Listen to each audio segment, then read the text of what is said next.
The views and opinions expressed on America's Workforce Union podcast and its digital media channels are solely those of the speakers and do not necessarily represent the views and opinions of the producers or sponsors. Welcome to the America's Workforce Radio Podcast, the flagship production of the American Workers Radio and Podcast Network, where organized labor and its never-ending fight to protect the rights of the American worker come first. Now, presented by LIUNA, Laborers International Union of North America. Here's your host, Ed Flash Ferens. RNs in Chicago vote to join National Nurses United. Meanwhile, a new kind of health insurance agreement created by the Service Employees International Union. And today on the show, the American Federation of Government Employees and the latest from the North Coast Labor Federation. Welcome to the Friday, May 22nd edition of America's Workforce, where we're available on at least 5 platforms, including YouTube, Apple Podcasts, iHeartRadio, Spotify, and Pandora. We have 2 guests on the show today. We're going to kick things off with Jackie Simon. Now, Jackie is the policy director for the American Federation of Government Employees, AFGE.org.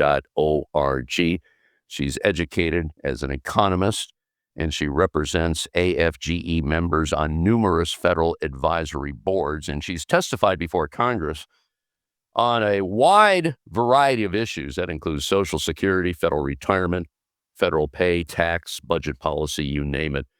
What we're going to talk about today is the purge of federal government workers all together. Now, AFGE is the union that represents most federal workers, not all, but most of them. And all together, federal agencies lost more than 300,000 employees last year as the current administration carried out massive layoffs and forced workers pretty much to quit.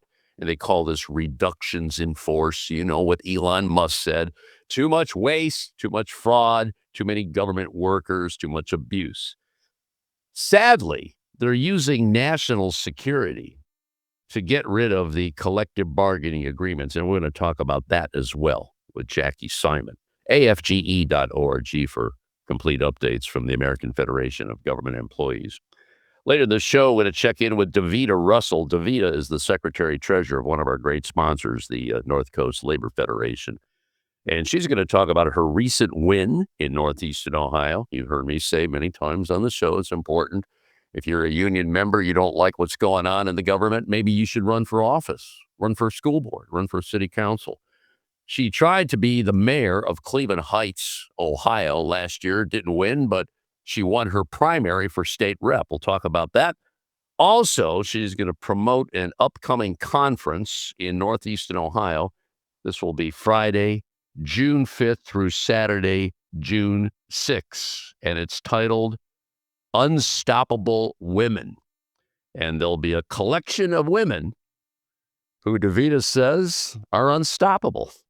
We'll talk about that later in the show, right here on America's Workforce. Now, brief look into the world of labor. This segment brought to you by Boyd Watterson Asset Management. You can find more at boydwatterson.com.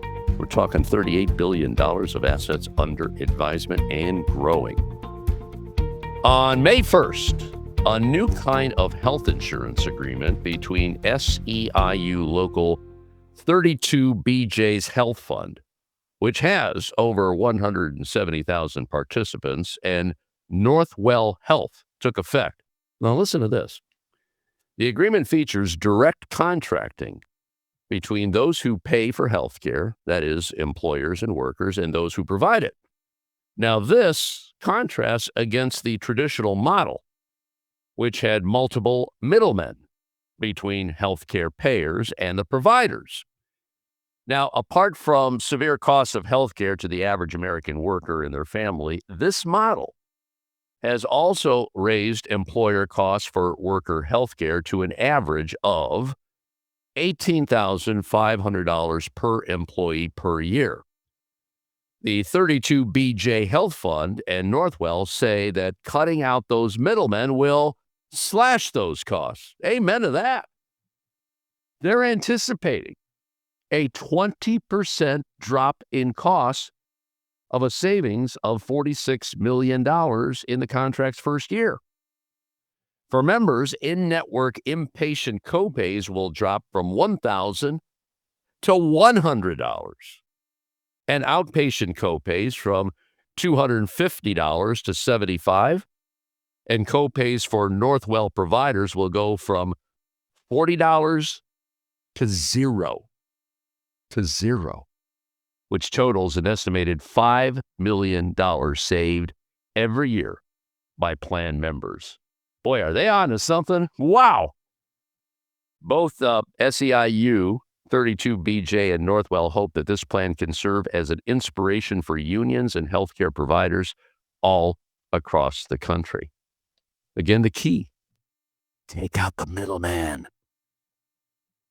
Registered nurses at Rush University Medical Center in Chicago have voted overwhelmingly in favor. We're talking 77% of joining National Nurses United, which is the country's largest and fastest growing registered nurses union. Jennifer Pearl is one of the RNs, and she's in the medical surgical unit's float pool. Jen says, we're proud to join a strong union for RNs and National Nurses Organizing Committee that will give us the tools and resources to be powerful advocates for our patients.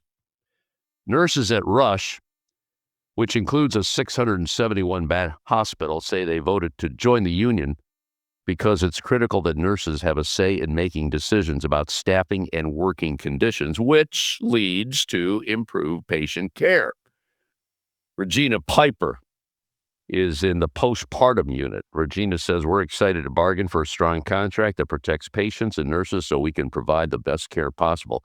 Right now, National Nurses United represents about 2,000 nurses at Rush University Medical Center who will soon enter negotiations for their first collective bargaining agreement, and they will join more than 7,000 RNs at 9 Chicago facilities who are also members of National Nurses United. So congratulations to the RNs at Rush University Medical Center in Chicago, Illinois. All right, we're going to take a quick break. When we come back, Jackie Simon, Policy Director for the American Federation of Government Employees. You're listening to America's Workforce with Ed Flash Ferens. America's Workforce is brought to you in part by the United Steelworkers. You can find more at usw.org. There is unity and strength for workers. We are the USW. We are the USW. The United Steelworkers. The largest industrial union in North America. We represent 850,000 members in the U.S., Canada, and the Caribbean. We work in metals, Rubber, chemicals, paper, oil refining, atomic energy, and the service sector. We are steelworkers, standing strong and fighting for what's right. America's Workforce is presented by the Laborers International Union of North America. Feel the power right now at liuna.org. America's Workforce is brought to you in part by the Communication Workers of America. You can find more at cwa-union.org. It takes LIUNA to build North America's infrastructure. From roads and bridges to schools and skyscrapers, the men and women of LIUNA, the Laborers International Union of North America, build the projects we depend on. From constructing the Freedom Tower on the site of the former World Trade Center to untangling Washington, D.C.'s congested interstate, LIUNA members do the work that matters. Find out what it takes to be built by LIUNA at liuna.org. That's liuna.org. Now, back to America's Workforce. Here's Ed Flash Ferens. And don't forget, you can check us out on Facebook or follow us on X, formerly known as Twitter. That would be AWF Union Podcast. AWF Union Podcast. All right, let's go to Washington, D.C. And welcome back to the show. It's been a while that we had this woman on the show, Jacqueline Simon. She is the Policy Director for the American Federation of Government Employees. The national website, real simple, AFGE.org. And if you know anything about what's been going on in Washington, it's chop, chop, chop. Ever since the Trump administration came in for the second round here, we've seen a lot of federal workers disappear from the workforce. Jackie, welcome back to the show. Thanks for joining us. And I know you've been tied up in court for a lot of what's been happening here for the last, about a year and a half. And I'm sure you're not surprised by this. I think Project 2025 was very specific about shrinking the government down. You saw Elon Musk with his chainsaw there. I'd like to just turn it over to you because there's a little bit here, a little bit there. Well, let's go back to January 20th of last year.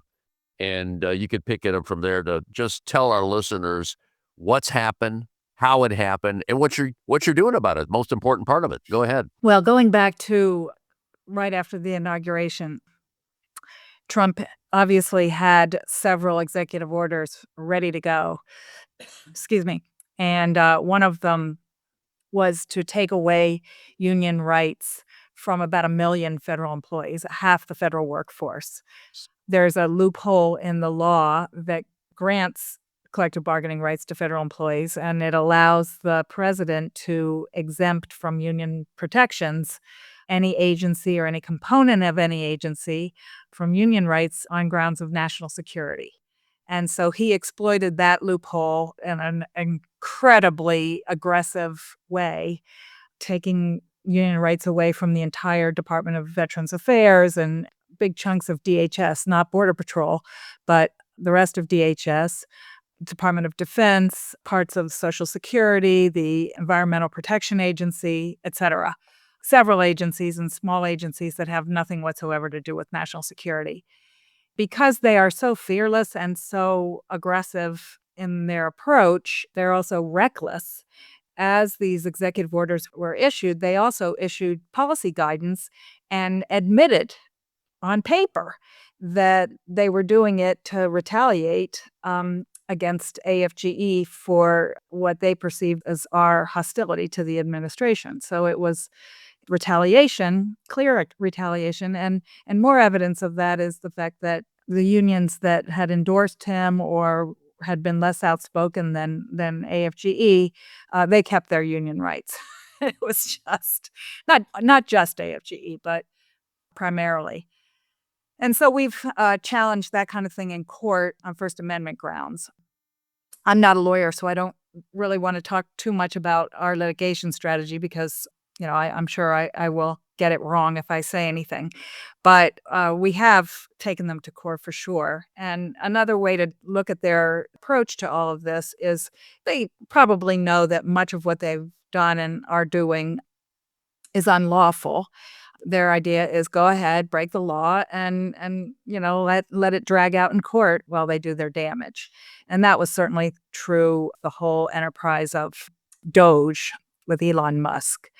Most, if not everything that he did was unlawful.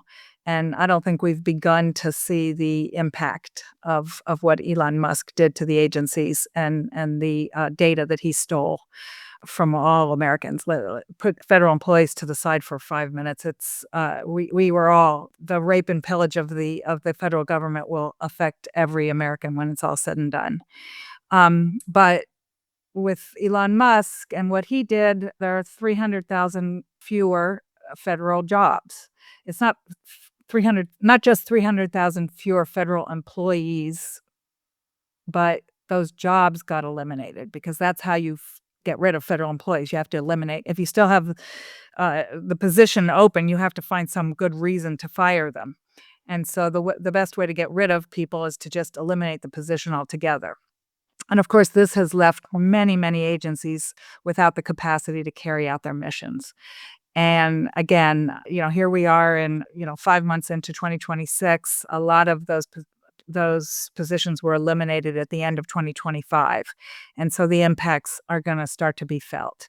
I'm not sure that I can point to places here and there where agencies have been just completely undermined. The Social Security Administration is a great example. Healthcare and the Department of Veterans Affairs, they got rid of 30,000 healthcare jobs. And of course, this is an old story that you've told many times in many contexts, including VA. But, with 30,000 fewer healthcare providers, the waits for appointments and treatment are going to be longer. And they'll say, well, look, VA can't do anything right. Let's privatize. So, of course, demand exceeds supply. You can see that repeated everywhere. Right now, you've got Transportation Security Administration. They're really, really trying to exploit the whole ICE standoff in Congress to argue for privatization of airport security screening. So, there's deregulation, there's privatization, there's getting rid of federal jobs, the kind of jobs that, let's say at EPA, make sure that we have clean air and clean water. In many, many agencies, consumer protections, environmental protections, national security, DOD has gotten rid of tremendous number of jobs, VA healthcare, people's access to Social Security benefits. All of these things are being undermined as we speak. Mm-hmm. You mentioned altogether 300,000 employees lost their jobs, and many of them were represented by your union, AFGE. Are we done, or do they want to cut some more? Of course, they're not done because they want to privatize. They want to get rid of all of TSA. They want to get rid of most of departments of Veterans Affairs, both on the benefits side and the healthcare side. So, of course, they're not done. They are absolutely intent on privatizing as much as they possibly can. That, of course, as you said in the intro, was a big theme of Project 2025. Mm-hmm. Okay, Social Security. Let's get into that if you don't mind, because while my wife and I are on Social Security, we're getting our benefits.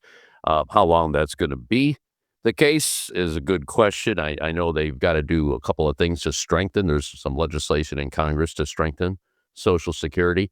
What scares me, though, and you talked about Elon Musk, and I know there's been a lawsuit on this because we have a partnership with the Alliance for Retired Americans. And we found out not too long ago that the data that they took probably was compromised because one of the people that was working for Musk left his organization and took that information with him. Now, I don't know where we stand right now, but my question to you, Jackie Simon, is should we be worried here about our data? I mean, are we at that point yet or what? I don't know any more than you know about the theft of data across government. It wasn't just at the Social Security Administration, but maybe that was the most consequential data that they stole. I think that it's very understandable for people to be quite concerned about the consequences of that theft of data and what a man like Elon Musk will do with it and his cronies. What I can talk about is the fact that Social Security before Trump too came in was profoundly understaffed.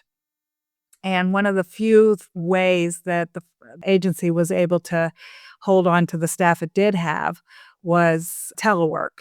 Of course, they got rid of that immediately.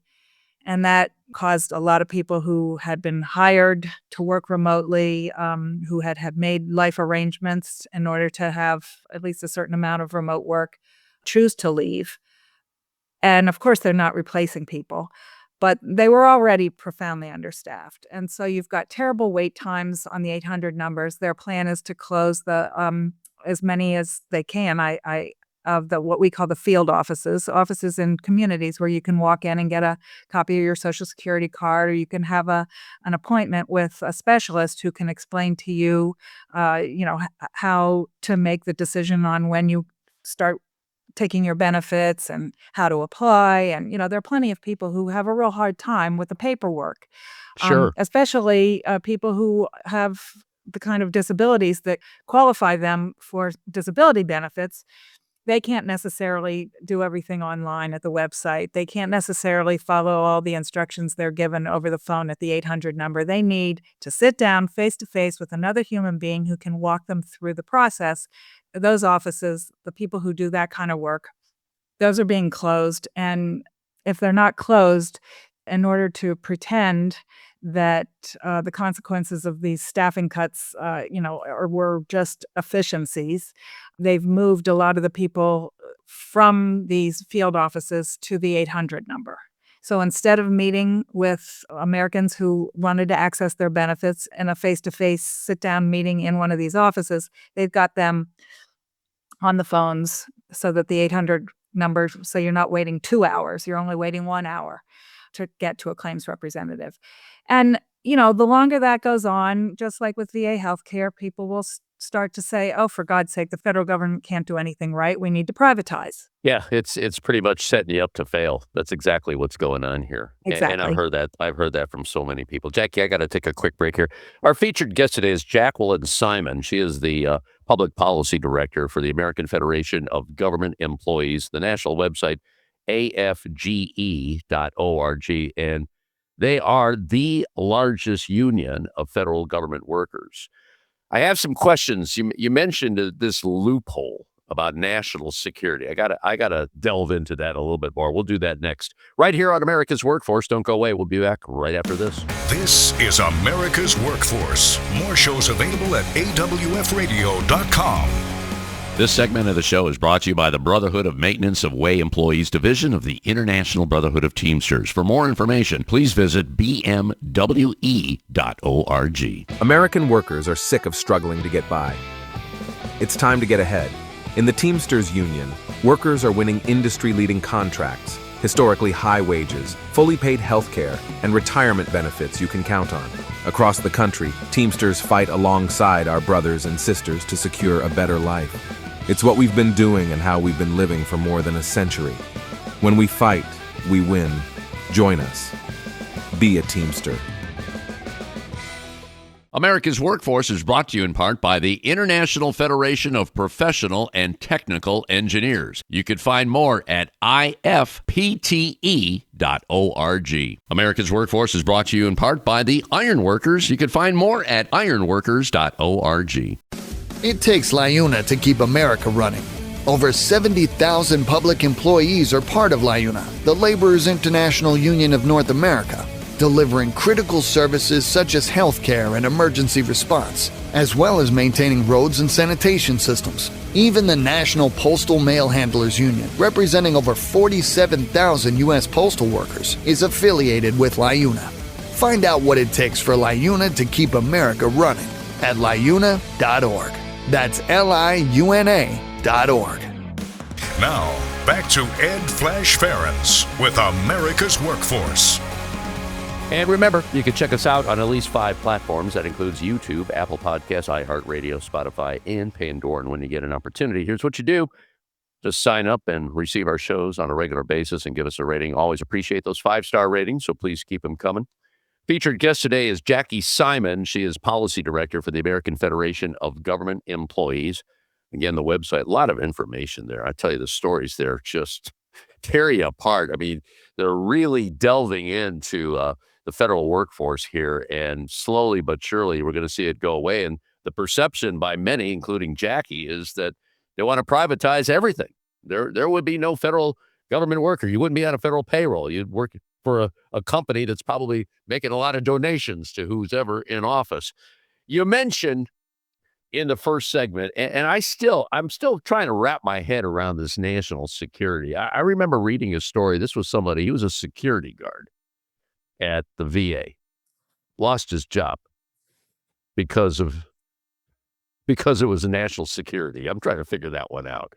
What do they have to prove? You said there was a loophole in the law, but they can just say, who's ever in charge can say, well, national security, we can do what we want. I mean, is it that easy to say that and for people to lose their jobs? I mean, don't they have to prove something?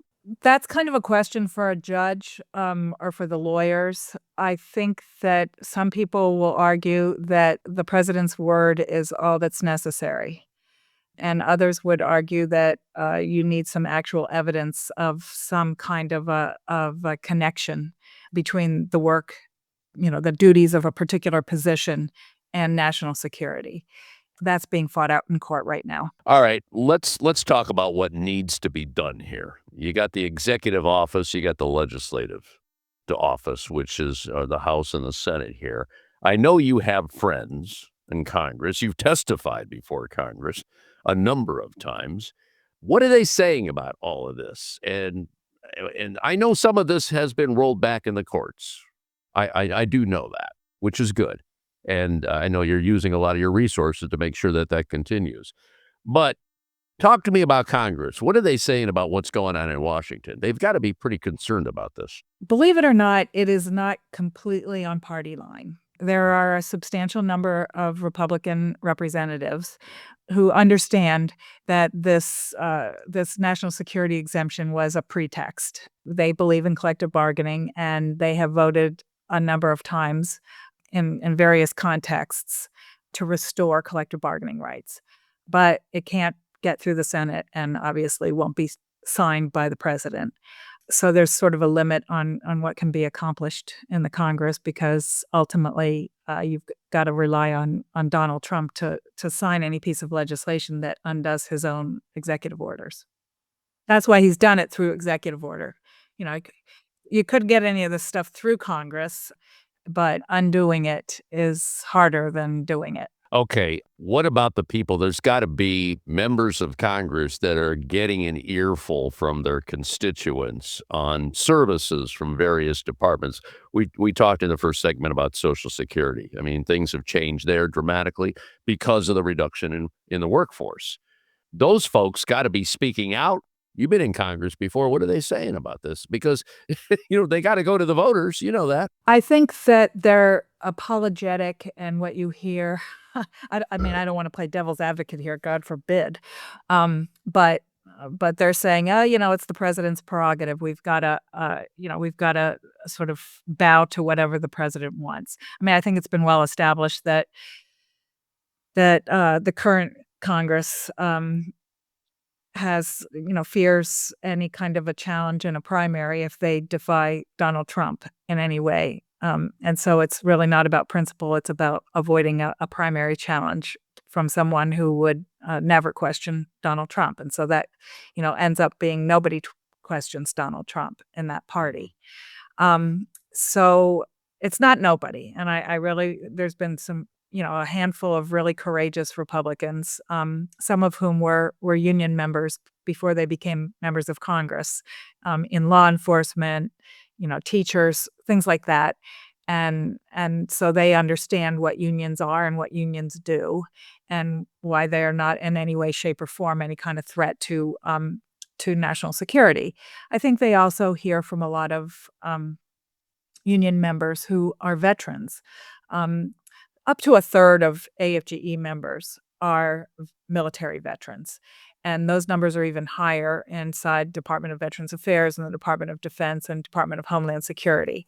And so to question their patriotism and their devotion to our nation's security is really galling to them personally, but of course should be to all of us. These are people who wore the uniform, who were willing to literally give up their lives for this country, for the nation's security. And now they're being told that their choice to have a union and their choice to negotiate, sit down and have a collective bargaining agreement and have the right to form and join a union somehow is not consistent with our nation's security. It's an outrageous action by this president. Well, correct me if I'm wrong. I think there's some legislation that was, we got some far-right conservatives in the halls of Congress, and there was some legislation that was introduced. Maybe you could tell me if it's getting any traction, about getting rid of public sector unions altogether. Oh, well, sure. I mean, ever since Scott Walker, you've got that, and you've certainly had plenty of people who are who don't believe that public sector workers should have the right to a union. And when the Civil Service Reform Act of '78 was passed, when there were a lot more union members in the United States, and being a union member wasn't so broadly, wasn't so rare. There was much.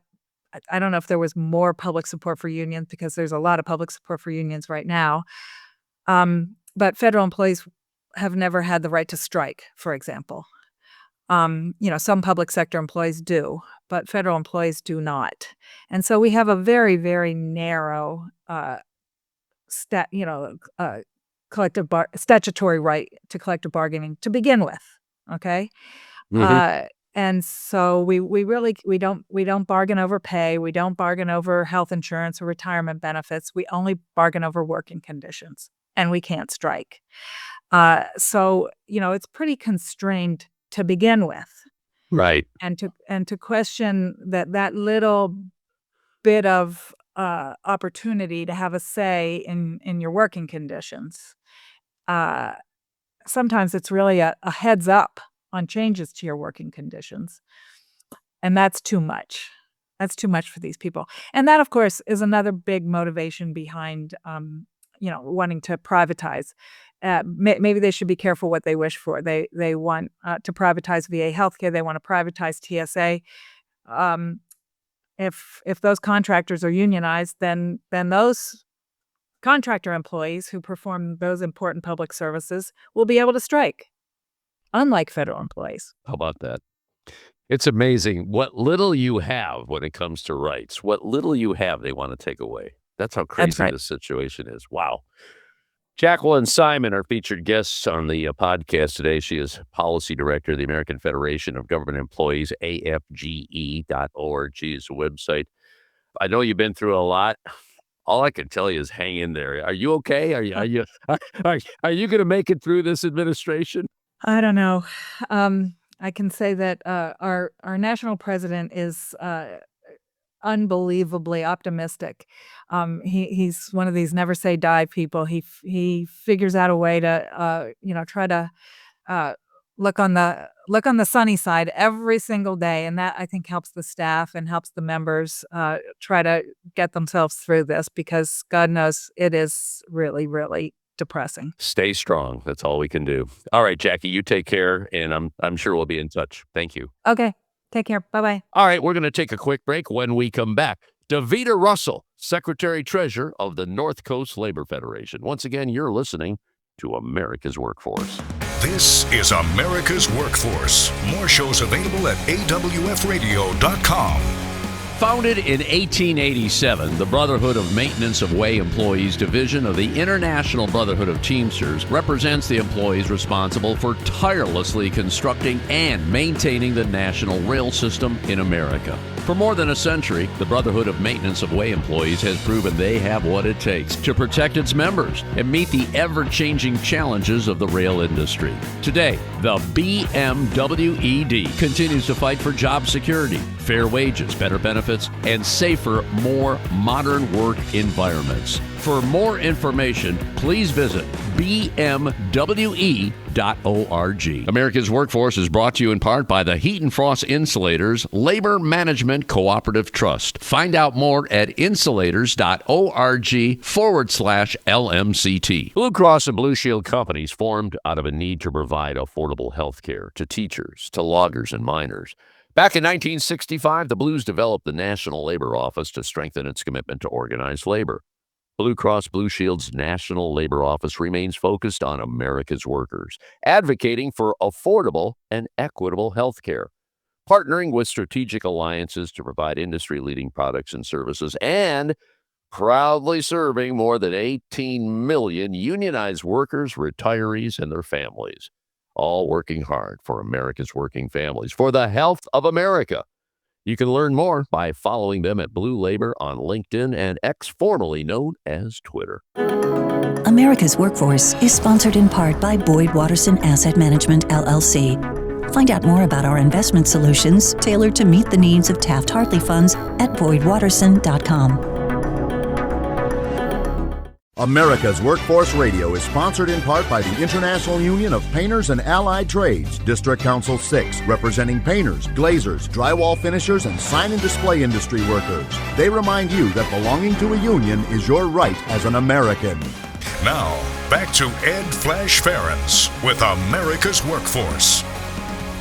And remember, you can check us out on Facebook or follow us on X, formerly known as Twitter. That would be AWF Union Podcast, AWF Union Podcast. North Coast Labor Federation has been a longtime supporter and contributor to America's Workforce. And joining us, well, we usually have Pat Gallagher, but I said, Pat's been getting a lot of play. I got to talk to Davita Russell. Davita is Secretary-Treasurer. She's been on the show a number of times.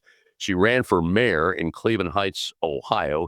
Didn't work out, but she won her primary election for state representative, and she's on her way to November. And I'll tell you, DeVito is well known for her dedication to working people. She's been in the forefront of organizing, educating, training, increasing political awareness among workers, campaigning for pro-labor politicians and issues, and operating and managing the largest canvassing operation in the state of Ohio. She's been very, very busy.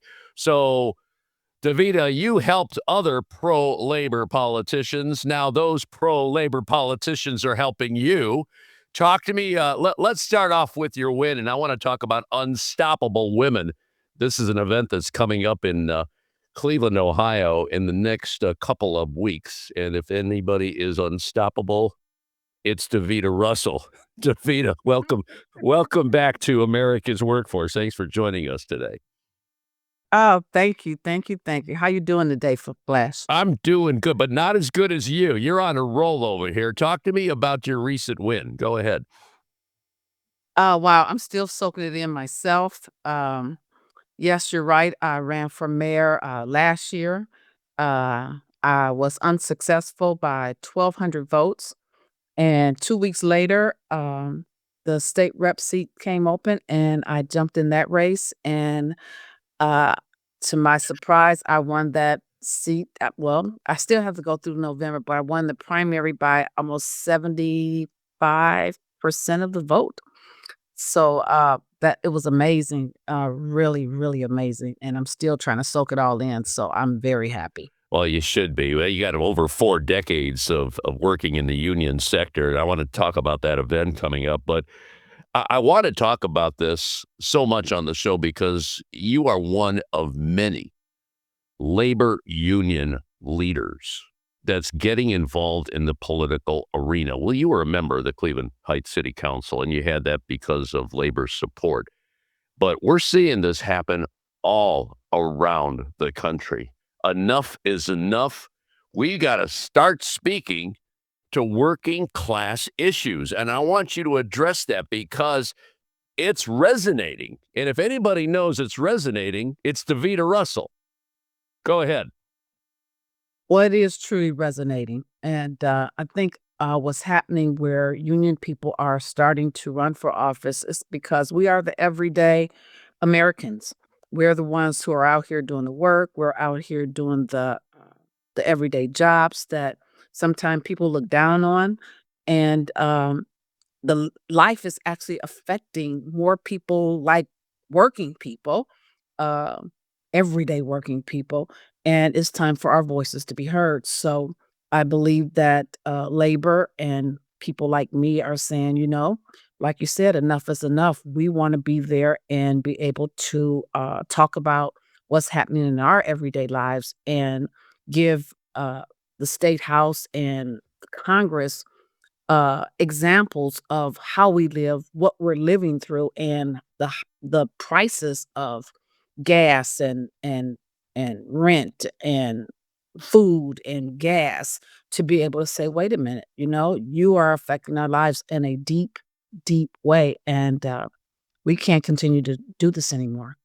Have you noticed there seems to be a disconnect from the current administration when it comes to working class issues? I mean, the prices, you mentioned the gas prices, which are ridiculous, 50-60% than what they were back in February here. And it seems like they don't care. They don't seem to care about this. I'm sure what you're hearing, there's got to be an anger element to what's going on out there. People are tired. I went to fill up my car, and I don't have no fancy car. My car is old, but it cost me $100 to fill up my car. And that's ridiculous. So people are actually driving around, I'm quite sure, are not even going on empty anymore. They're going, a third of a tank, so they don't have to spend but $20, $30 to, put gas in their car. It is totally ridiculous of what the gas prices are. So people are angry. People are tired. People are stressed. People are emotionally drained because it seems like every time we move a step forward, we move 4 or 5 steps backwards. And we can't continue to move backwards in this day and age. Not anymore. I want to talk. We shouldn't have to. I want to talk about the Coalition for Labor Union Women. You've been a member of the Ohio Coalition for many, many years, and you've got this conference coming up called Unstoppable Women. Before we get into the details on that, why don't you explain to our audience what the Coalition of Labor Union Women is all about? Well, the Coalition of Labor Union Women is the only national labor union for women. And we are sanctioned under the national AFL-CIO and the state AFL-CIO. And I am the state president. And what we do, we advocate for labor women in the workplace and legislatively. We find out what's going on with women. We help empower them into labor leadership. We help them and educate them on how to run for office. And we deal with legislative issues regarding women's pay, what's happening in the workplace, and things like that. So this Unstoppable Women's event, maybe you could speak to that. This conference is going to be held in Northeastern Ohio, actually in Independence, Ohio, at Embassy Suites. And it's going to be Friday, June 5th, and it runs through Saturday, June 6th. What's going to be accomplished at this 2-day conference in your estimation, or what you hope to be accomplished? Well, what I hope to be accomplished is this. So we have a conference every other year, and it's usually a great conference. And women are always calling me, asking me, when is the conference? When is the conference? When is the conference? And we got a little behind because I was in the primary race. But this is going to be at the Embassy Suite, as you mentioned, and the theme is Unstoppable Women. And we're going to have 2 panels of distinguished women, women who are unstoppable, breaking barriers, building legacies, and leading with purpose. And so we're going to hear some remarks from Stacey Abrams. She's going to come. She's going to be virtual. She wasn't able to attend, but she has agreed to join us virtual. We're going to have Amy Acton. She's a candidate for governor. We have Mayor Annette Blackwell, who is a candidate for auditor. We also have State Representative Allison Russo, who is also a candidate for Secretary of State. We have CEO and President of the Ohio Legislative Black Caucus, Shayla L. Davis, and a former Senator, Nina Turner. So that's one of our panel lineups. And we have a labor lineup of women, which would be Ohio AFL-CIO Secretary Treasurer Melissa Cropper. We have UAW International Women's Department Assistant Director Shantae Sanders Bailey. And we have also State Representative Erica White, who is also going to be on that panel. And we have many more labor women who's going to be on this panel. Friday night, we're going to start off with a meet and greet with some fun. And we're going to have some karaoke. We're going to have, I don't know if you know or aware of the singer Melrose. She is phenomenal. And she's going to perform on Friday night. And we're going to karaoke, line dance, and have a meet and greet with all the labor union women. And then we're going to have some fabulous workshops. Women have asked for workshops dealing with AI and in the workplace as well as in our personal lives, and wealth, retirement, and investment. So, women are talking about, some of them are talking about retiring, and they want to have a little money in their pockets when they retire. We also have mental health. We have to make sure our mental health is on point, because nowadays we are juggling so many things in life, so that we want to make sure women stay mentally healthy. And for the very first time, we're going to honor some amazing unstoppable women at our luncheon. And I'll tell you who they are since we've already given them notice. But we are going to be honoring our very own Ohio AFL-CIO Secretary Treasurer Melissa Cropper, who is truly unstoppable. Oh, yeah.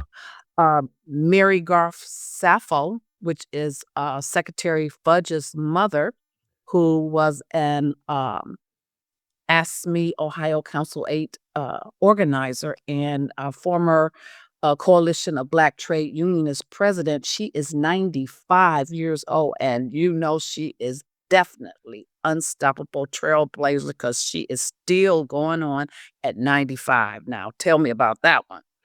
We have our own P.D. Talley, who was the former Secretary Treasurer of the AFL-CIO and created a foundation called Unity Coalition to continue her work in the community.